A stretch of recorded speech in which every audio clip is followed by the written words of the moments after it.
Okay, there's mistakes and stuff in this, but you can get by with passing notes like that. That's the third position, and playing a G harmonica in A minor.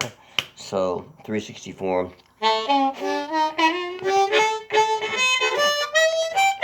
That's the blues scale itself. But if I'm like some of these notes I was making mistakes on, they're called passing notes, and you can get by with them if you kind of go fast with them.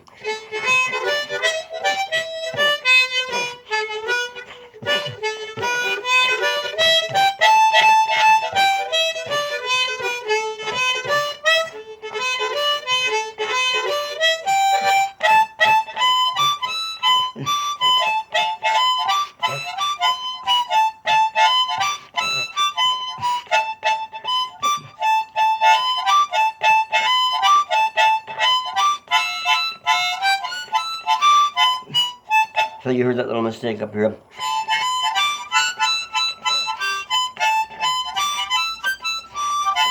Well, there was a mistake there. Not then, but the time before. And you just got to get by. I mean, if you blow some notes, obviously, if you were being paid to do a recording, you probably want to go over again. But if you're at a live gig, you can't do it again.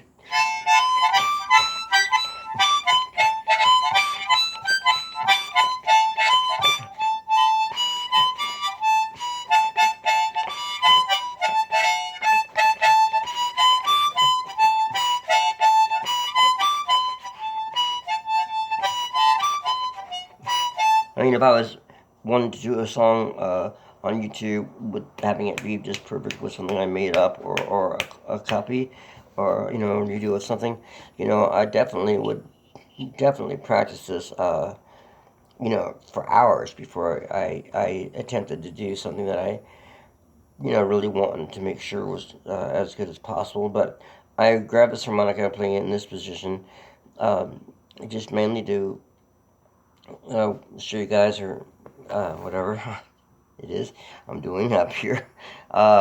Teaching you guys, I'm learning from y'all too. Everybody learns from each other. But messing around with the third position in this, with this big harmonica, this 12-hole harmonica, which I really like a lot. And it's cool with the G. I mean, they make harmonicas, I forgot, I have one, I'll do another video on it, I've done it before, with a minor, called a soloist, tuned to a minor key. But it's really fun to take a harmonica, a regular marine band, 10-hole or 12-hole or 14-hole or whatever, and play a third position on it, which is the, starts with the root note is the 1 draw, 4 draw, 8 draw.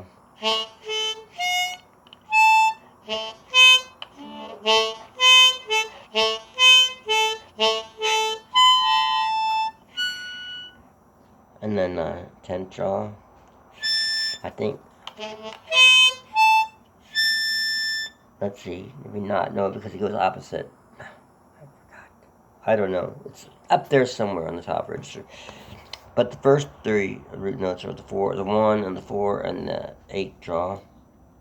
Because it changes. Let's see, G, A, B, C sharp, D on the 9th hole, D, let's see, C sharp, D, and then it jumps up to an F sharp on the 10th hole draw, and back to a G. So there's only the 3 octave note, root notes in third position on this harp. But anyway, as far as like the passing notes, if you make mistakes and you're playing and you go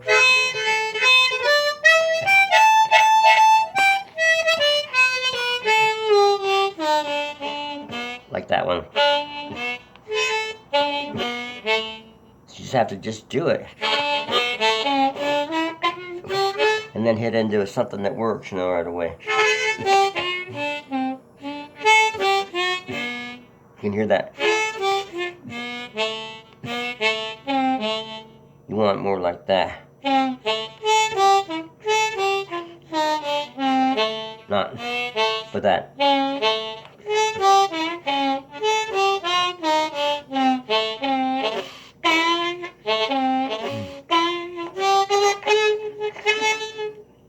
So you just have to get by those notes if you make mistakes on your doing a solo and whatever, and then say to yourself, well, you practice more next time for the next gig, or practice more in between sets, I guess, too.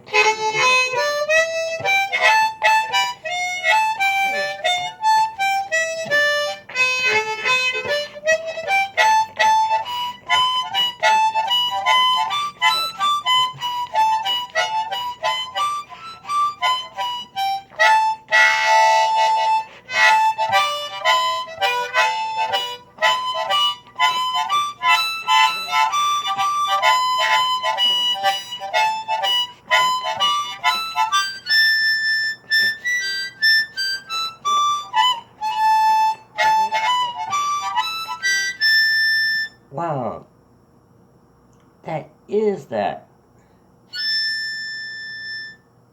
Let's see.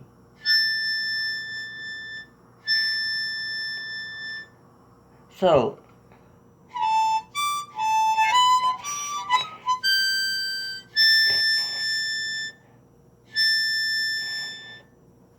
man, it's crazy.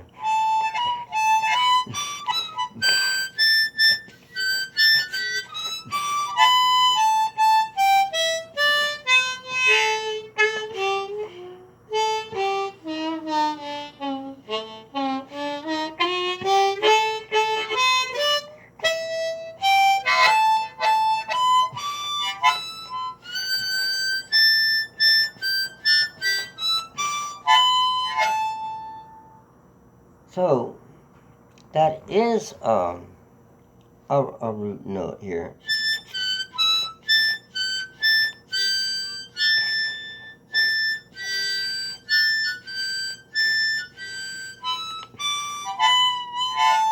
Oh yeah, because it's not the same as the 10th. The 10th is the G note in a G on this. This is a 12-hole harp. I forgot.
Oh, baby, it's so dark.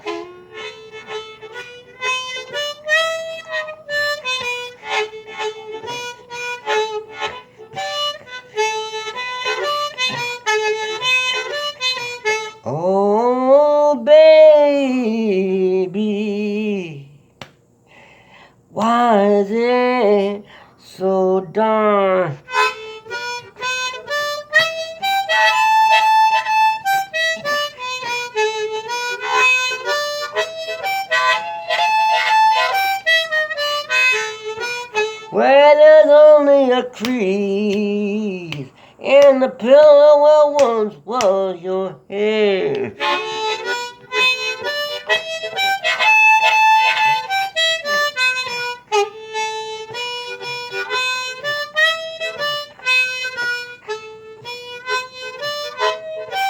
There's only emptiness when I call your name these days.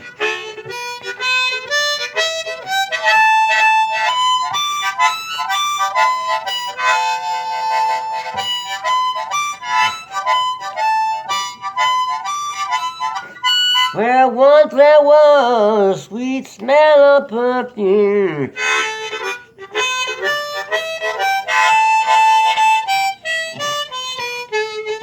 Now there's only the stale smell of empty shoes.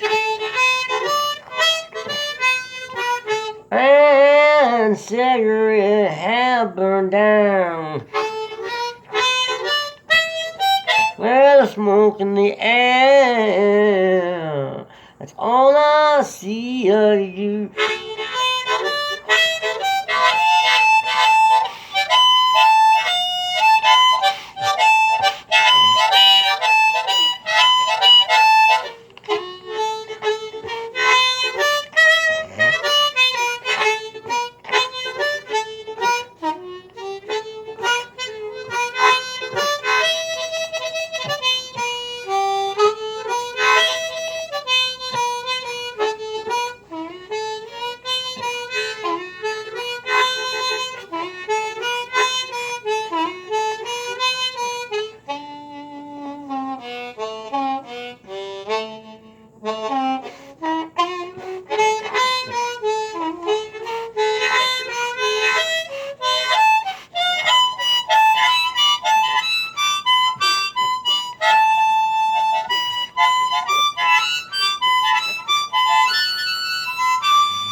Oh,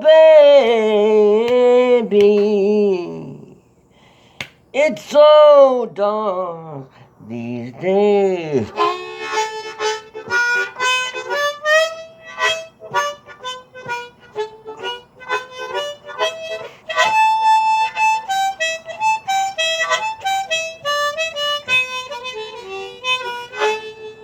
Oh, darling, couldn't you come back and bring some light?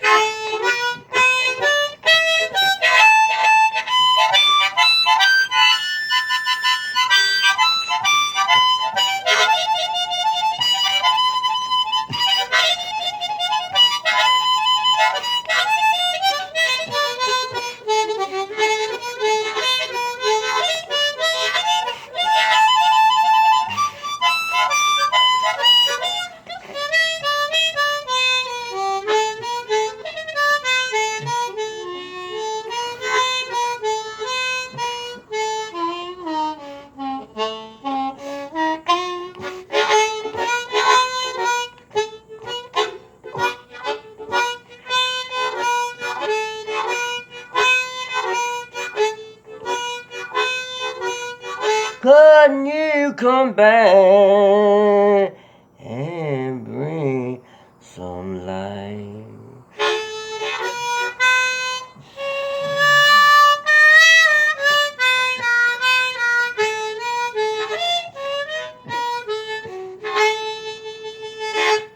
Well, those notes got clogged up at the end. But anyway, you get to see a little bit of how, like, that minor song works and how cool, you know, those notes are. And you automatically, you know, your voice gets into this, like, minor kind of sound, kind of smoky. Instead of, can contrast to a, like, in second position, the contrast would be...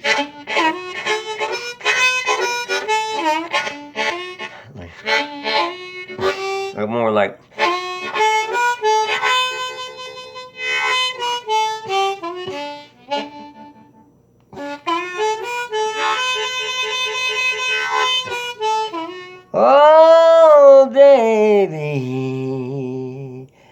It's so dark around here.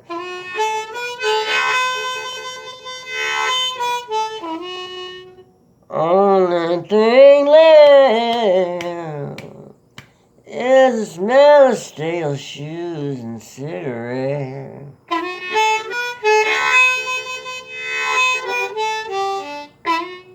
All I've got left of you is empty smoke drifting through the room.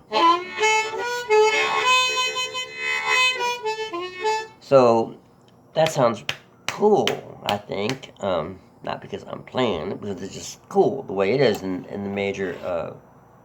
I mean, it has those blues notes in it, so it's going to be those they call the double notes, those flatted notes, and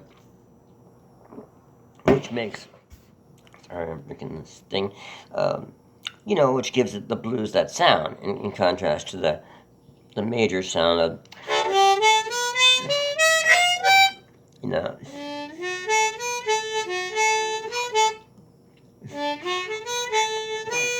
Oh, baby, it's so dark in here. I mean, that's kind of an exaggeration in the major sound, but.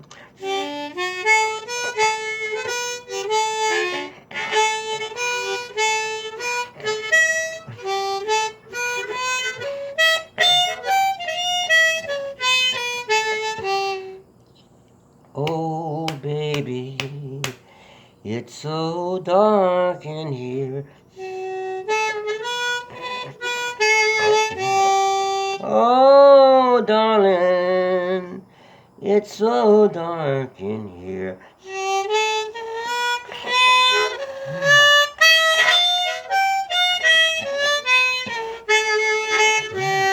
All kind of clogged up, but anyway, you get the idea that that's the major sound.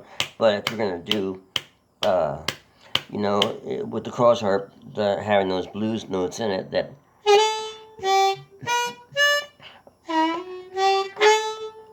I mean, not the cross harp, but just playing in the blues, playing the in a blues way instead of a more minor way. I mean, the blues scale is made of minor notes, but it's not just the true. I mean, there are other minor scales. Is what I'm trying to say. It just has those flatted thirds, flatted fifths, and flatted sevenths. And anyway, but so going back to where this minor sound works so cool with the third position harp.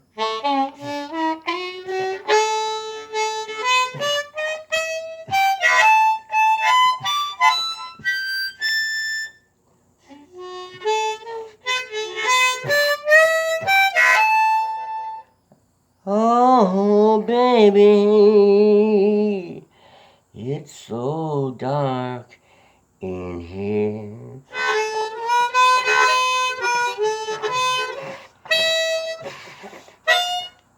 Okay, get the idea. You can hear the change or the way the sound is different in the vocals because it's just automatically wanting to.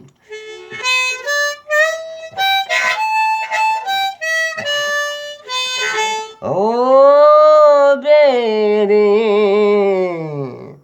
it's so dark in here.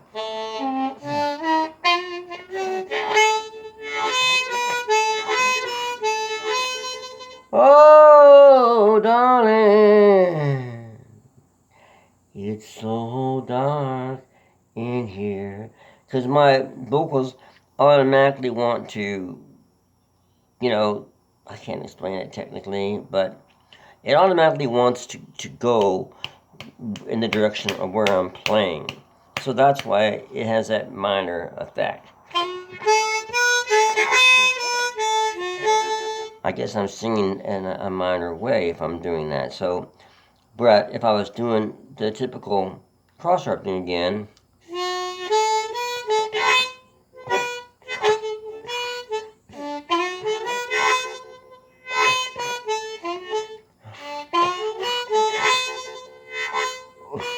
oh, baby,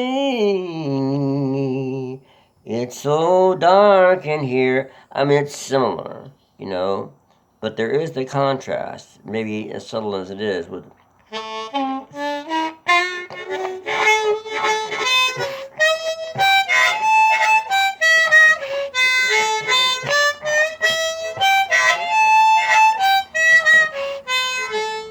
oh, baby, it's so dark in here.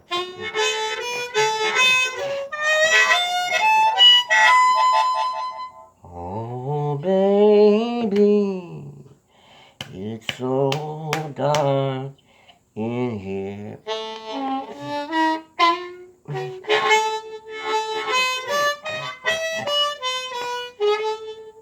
I don't think I'll be able to ever get out of here.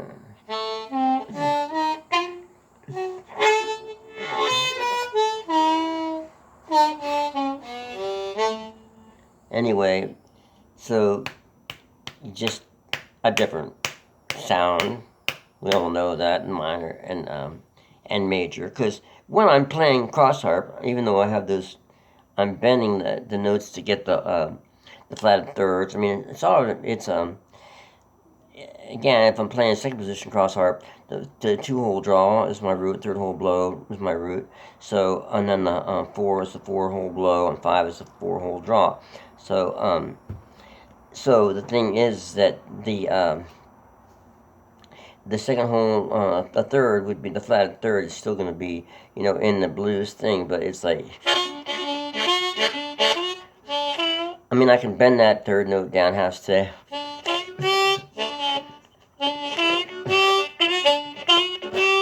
But I can also just keep it normal.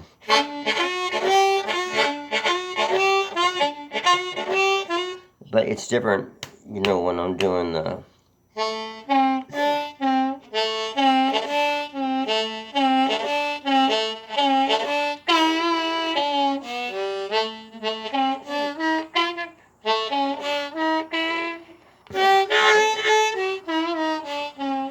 Because that's the minor, you know, sound.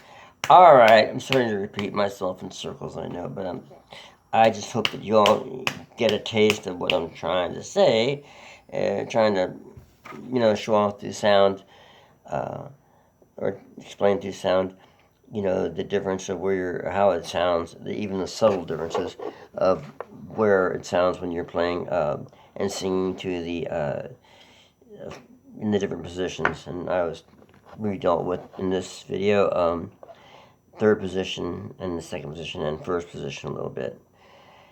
Alright, so I'm just going to try just about a minute or so of just some, you know, something fun in 3rd position, if I can, just a little instrumental stuff. Let's see.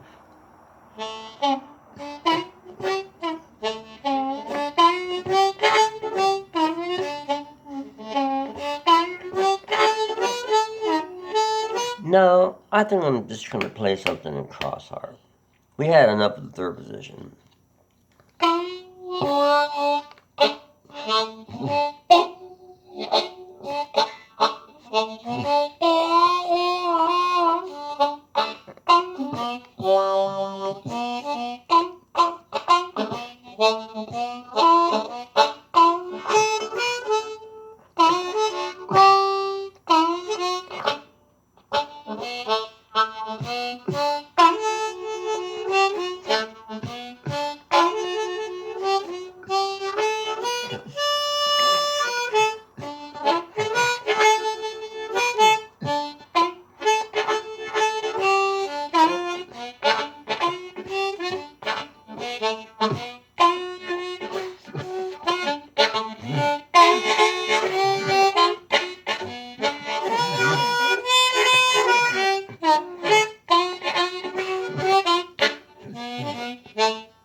So that's just a little fun thing. I hope fun. Cross Harp with the Marine Band 364. Alright. Thanks for listening. And I know it's a long video, but I hope you got a chance to, get an idea better if you didn't already know.